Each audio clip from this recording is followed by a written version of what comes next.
Memorial Day brings to mind the parade on Plandome Road in Manhasset, being crammed together at Jones Beach to watch the air show, backyard barbecues, swimming pools opening, and much more. None of these things will happen this year. Lila Seidman writes, one silver lining to being stuck inside during Memorial Day weekend. There's less commotion, and so it makes it easier to reflect on the actual meaning of the holiday, which is remembering fallen military personnel. Growing up, Memorial Day held no great significance for me. My family had no strong military ties.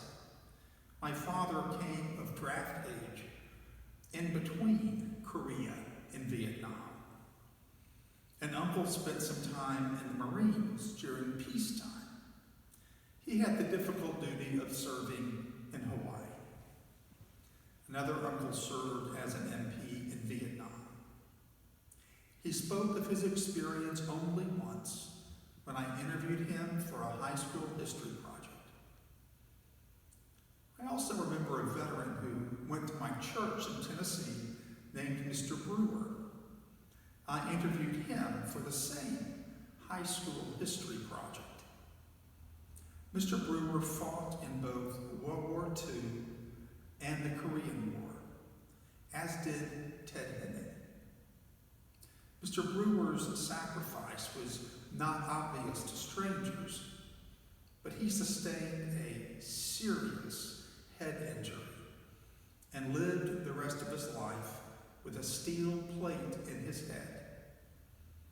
The head trauma caused a number of hardships for him and his family, which he did not dwell on because he refused to feel sorry for himself. At the end of our talk, he told me that he did not regret fighting in those wars despite his terrible injury. I think my real appreciation for veterans began with the 1995 visit to Dachau, Hitler's first concentration camp, built in 1933 near Munich. It's one thing to read about the Holocaust, but actually being there in the Dachau concentration camp was a much more heart-wrenching experience for me, face to face with hard, cold evidence of genocide. I was shocked and horrified, standing on the very spot where thousands upon thousands of senseless murders took place. And who died there? Jews, communists, gypsies, gay people, and clergy who did not support the Third Reich. Walking through the museum, I had a sense of revulsion at the inhumanity on display in the black and white photos of gaunt prisoners, of human beings hanging from the ends of ropes on the gallows, of hollow-eyed orphans whose parents recently died, of masked, unmarked graves. I understood why so many Americans and others willingly fought in World War II. My generation learned a great deal about the people who fought in World War II through Tom Brokaw's book, The Greatest Generation. Before reading that, we should note that this year is the 75th anniversary of the end of World War II.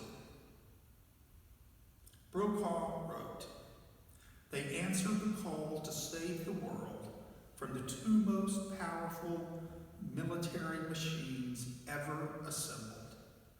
They faced great odds and a late start, but they didn't protest. They faced great odds, and yet they succeeded on every front They won the war. They saved the world. They came home and immediately began rebuilding their lives and the world they wanted. They didn't think that they were doing anything all that special because everyone else was doing it too. Their everyday lives of duty, honor, achievement, and courage gave us the world we have today. I remember my first visit to the World War II Memorial on the National Mall in Washington, D.C. According to the website, the World War II Memorial honors the 16 million who served in the armed forces of the United States. It also honors the 400,000 who died and remembers those who supported the war effort from home. Symbolic of the defining event of the 20th century, the memorial is a monument to the spirit, sacrifice, and commitment of the American people. The memorial honors the self-sacrifice of the men and the women who fought for freedom and liberated prisoners in such places as Dachau. The virtue of self-sacrifice is not only in a military context, but in a religious one. In the Bible, Jesus talks to his disciples in the upper room only a few hours before his own self-sacrificial death. Jesus said to them, "This is my commandment, that you love one another as I have loved you. No one has greater love than this, to lay down one's life for one's friends. This I command you, to love one another." Not only did Jesus teach the necessity of self-sacrifice, but he also lived it throughout his ministry. He sacrificed the normal, predictable life of a carpenter to wander to towns and hillsides, preaching God's message of love. He sacrificed the time he could have spent with his family and friends when he spoke with the woman at the well or Nicodemus by night. And in the end, he submitted to the sacrifice of his life on the cross. Had his story ended there, history might have remembered him as just another martyred teacher. But with the Easter miracle, Jesus' death transforms our understanding of death itself and our understanding of self-sacrificial love. It is this sharing of love that adds significance and meaning to life.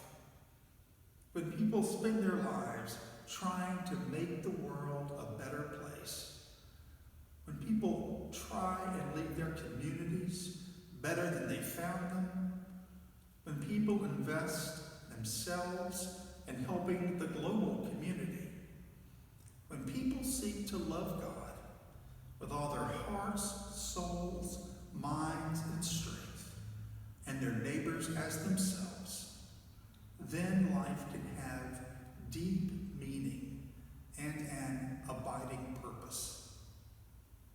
The love that we share in this life does not stop when we die.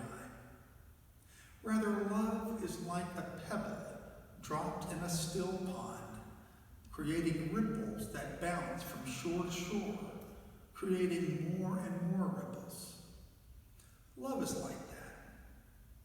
We love one person, who in turn loves someone else, and on it goes. This brings us back to Tom Brokaw's book. At the end of his book, Brokaw writes, "After talking to so many of the World War II generation and reflecting on what they have meant in my own life, I now know that it is in those small ceremonies and quiet moments that this generation is appropriately honored. No fanfare required. They've had their parades. They've heard the speeches. They know what they have accomplished, and they are proud. They have their World War II memorial and the place in the ledgers of history. But no block of marble or elaborate edifice can equal their lives of sacrifice and achievement, duty and honor.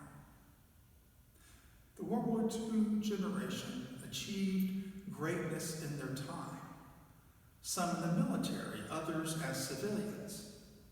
So the question arises, how will we serve God through serving others in our generation?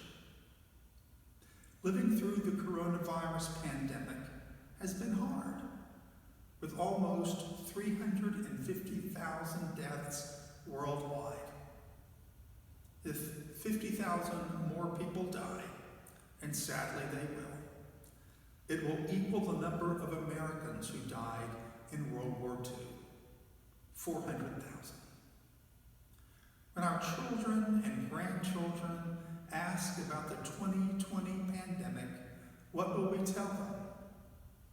We can tell them that doctors, nurses, and a hospital chaplain from our church walked into a contagious maelstrom of sickness and death on an unprecedented scale, which continues. Our church has given over $10,000 to help combat COVID-19. Members of our church brought groceries to COVID-19 victims and their families. Members sewed and donated masks because there was a shortage.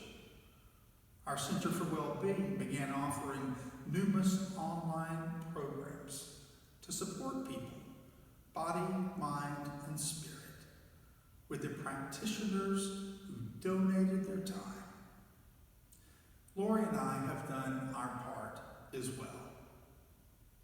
Through it all, we have drawn inspiration from Jesus, who said, "This is my commandment, that you love one another as I have loved you. No greater love has anyone than this, to lay down one's life for one's friend."